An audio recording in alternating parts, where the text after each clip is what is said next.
Hello viewers, Tollywood story এক্সপ্লেনারে তোমাদের সবাইকে স্বাগত জানিয়ে পরশুরামের আজকের পর্বের রিভিউ আমি শুরু করছি। শুরুতেই দেখা যাচ্ছে যে কবির তো একেবারে পরশুরামের কলার চেপে ধরেছে, যেহেতু কবিরকে দুটো কথা বলল তার জন্যে। কিন্তু পরশুরাম এবার কবিরের হাত এমনভাবে চেপে ধরেছে ঠিক কর্ণ চ্যাটার্জি যেরকমভাবে ধরেছিল। কর্ণ চ্যাটার্জিও কিন্তু দেখে অবাক, আর মনে মনে ভাবছে এ তো ঠিক সেরকমভাবেই ধরেছে যেরকমভাবে আমার হাত ধরেছিল। আর এদিকে কবিরের কিন্তু হাতটা একবারে অবশ হয়ে যাচ্ছে, তার হাতটা যেভাবে ধরেছে। তখন ফট করে পরশুরাম হাতটা ছেড়ে দেয়। পরশুরাম বলছে কি হলো, একটু হাত ধরতেই বুঝি 440 ভোল্টেজের কারেন্ট লাগলো। এই বলে পরশুরাম বলছে ঠিক আছে আসছি আমি, বলে চলে যায়। কর্ণ বলছে কি হলো, তুই ঠিক আছিস তো? বলছে আমার হাত দুটো যেন কেমন অবশ হয়ে যাচ্ছে। বলে বুঝতে পেরেছি, আমারও হচ্ছিল, কোনো একটা নার্ভ পয়েন্টে তো প্রেশার দিচ্ছিল যাতে একদম হাতটা অবশ হয়ে যাচ্ছিল, একদম ঝিনঝিন করছিল, পুরো নাম হয়ে গেছিল হাতটা। তাই বলছে কর্ণ। কবির বলছে আমি এটা শিওর হয়ে তোমাকে বলতে পারি যে ও যেটা দেখাচ্ছে ও কিন্তু সেটা নয়। ও উপর থেকে যতটা ভোলা ভালা মানুষ দেখাচ্ছে, কিছুই জানে না, আর সেদিন যতই অসহায় পিতার মতো কান্নাকাটি করুক না কেন, ও কিন্তু তেমনটা নয়। কর্ণ বলছে একদম ঠিক বলেছিস, আর আমাদেরকে সেটাই খুঁজে বের করতে হবে। কর্ণ বলছে আমি নজর রাখতে বলেছি 24 আওয়ার্স। এদিকে দেখা যাচ্ছে তটিনী ঘর ঝাড় দিচ্ছে, তখন তার ফোনে ফোন আসে। ফোনটা রিসিভ করে দেখে তার কাকি ফোন করেছে। বলছে হ্যাঁ বলো কাকি। বলছে যে তোর কাকার সাথে কথা বল। এই বলে জিৎ মুখার্জি কথা বলছে। বলছে যে কালকে যদি তুই আর জামাই একটু তোদের পায়ের ধুলো দিস। বলে তখন বলছে যে কালকে মেয়ে জামাই আসছে, আরাধ্যা আর কবির দ্বিধাগমনে আসছে, তো সেই জন্য তটিনী আর পরশুরামকে ইনভাইট করছে। তো বলছে নে তোর বাবার সাথে কথা বল। তখন ওর বাবাও বলছে যে দেখ তুই তো এই বাড়ির মেয়ে, তো তোর তো এই বাড়ির প্রতিও কিছু কর্তব্য থেকে যায়, তো কালকে আরাধ্যারা আসছে দ্বিধাগমনে, তোরাও কিন্তু জামাইকে নিয়ে নাতি নাতনিকে নিয়ে অবশ্যই আসবি। তো বলছে যে আমি যাব না, কারণ তোমাদের বাড়ির ওই জামাইয়ের মুখ দেখার আমার কোনো ইচ্ছে নেই। তখন তার বাবা বলছে দেখ আননেসেসারিলি সিন ক্রিয়েট করিস না। বলে আমি কোনো সিন ক্রিয়েট করছি না, যেটা সত্যি আমি সেটাই বলছি। আমি ওই বাড়িতে যাব না, আমি ওই ছেলের মুখ দেখব না, তাই বলছে। এবার সত্যজিৎ বিরক্ত হয়ে তটিনীর মাকে ফোনটা দিচ্ছে যে নাও আর মেয়েকে বোঝাও যাতে সে আসে। এরপর তটিনীর মা বলছে যে আইনা মা, জামাইকে নিয়ে নাতি নাতনিকে নিয়ে সবাই মিলে একটু হইচই করব, আনন্দ করব। বলে তুমি তো জানো মা যে কবিরা ঠিক কেমন মানুষ, ওরা আমাদেরকে অপমান করতে ছাড়ে না, কালকেও তাই করবে, আবার হুমকিও দেবে। তুমি কি চাইছো যে এর মধ্যে আমি যাই? আমাদেরকে বলো না। বলছে আমাদেরকে ওই 10 কোটি টাকার পলিসিটা পর্যন্ত করতে হয়েছে, তার কারণ এটা শুধু প্রমাণ করার জন্য যে তোমার জামাই সত্যি একজন বীমা কোম্পানির এজেন্ট। সে এত কিছু হওয়ার পর আমার যাওয়ার কোনো ইচ্ছে নেই।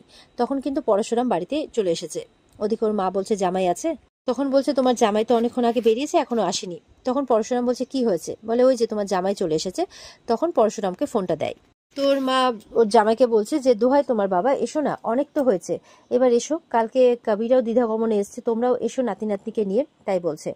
তখন পরশুরাম বলছে যে মা দেখুন এইভাবে বলবেন না, আপনি তো জানেন সবটাই। তখন সত্যজিৎ ফোনটা কাড়িয়ে নেয় যে দাও ফোনটা আমাকে দাও। আর ওদিকে শিবপ্রসাদ কিন্তু বিরক্তি বোধ করতে থাকে। সত্যজিৎ বারবার করে বলছে প্লিজ এসো, প্লিজ কালকের দিনটা এসো, এটা আমার অনুরোধ বলতে পারো, প্লিজ না করো না, কালকের দিনটা এসো। পরশুরাম চুপ করে থাকে। সত্যজিৎ খুব করে রিকোয়েস্ট করে ফোনটা রেখে দেয়। এদিকে ফোনটা রাখার পর তটিনী বলছে কে কথা বললো? বলছে তোমার বাবা। বলছে কি বললো? বলছে কালকে যেতে বলছেন, নিমন্ত্রণ করছেন। বলে তুমি কি বললে? বলে আমি আর কি বলবো, তোমার বাপের বাড়ি, তুমি ডিসাইড করবে তুমি কি করবে। বলে সবটা তুমি আমার উপরে কেন ছাড়ছো? বলে এতে ছাড়ার ব্যাপারটা নয়, তোমার বাড়ি, তুমি ডিসাইড করবে। এরপরে তটিনী বলছে পলিসিটা হয়ে গেছে? বলে হ্যাঁ হয়ে গেছে। বলছে যে কর্ণ চ্যাটার্জি সন্দেহ গেল? বলে হ্যাঁ গেছে। তটিনী তখন পরশুরামকে জড়িয়ে ধরে, বলছে আমার আর এসব ভালো লাগছে না, চলো না আমরা এখান থেকে কোথাও চলে যাই। তখন পরশুরাম বলছে কোথাও যেতে হবে না, কারোর কিচ্ছু হবে না, আমি আছি তো, চিন্তা করার কোনো কারণ নেই। আর চলো কালকে যখন তোমার বাড়ি থেকে নেমন্তন্ন এসছে, নেমন্তন্নটা খেয়ে আসি। বলছে যে এটা তুমি বলছো? বলে হ্যাঁ, সামনেই তো কবিরের কেস, আর সেই ব্যাপারটার জন্যই ওরা ডেকেছে, মস্ত বড় একটা ফাঁদ পাতা হচ্ছে।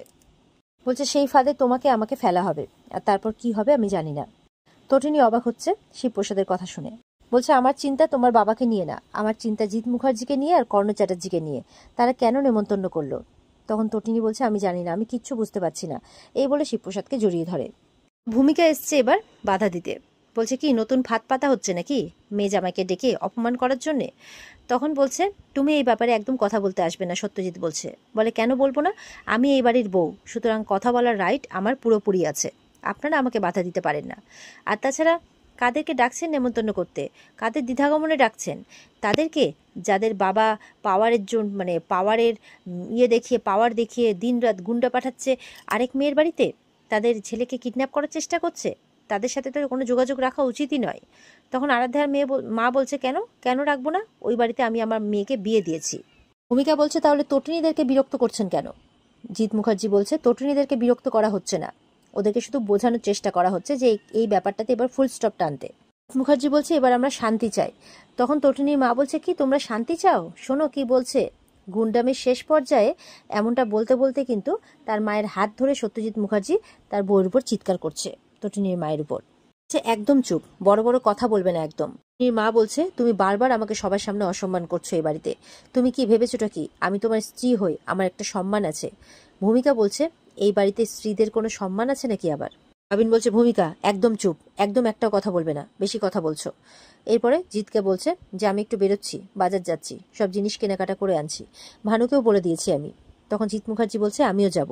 জিৎ মুখার্জি তটিনীর মাকে বারবার করে বলে দিচ্ছে, বৌদি তোমার মেয়ে জামাই বাচ্চারা যাতে এই বাড়িতে আসে, দাদা বৌদিকে ভালো করে বুঝিয়ে দাও। ভূমিকা বলছে, কারণটা কি? তো সত্যজিৎ বলছে যে সেটা তোমাদের জানার কোনো দরকার নেই। এই বলে তারা বাজার করতে বেরিয়ে পড়ে।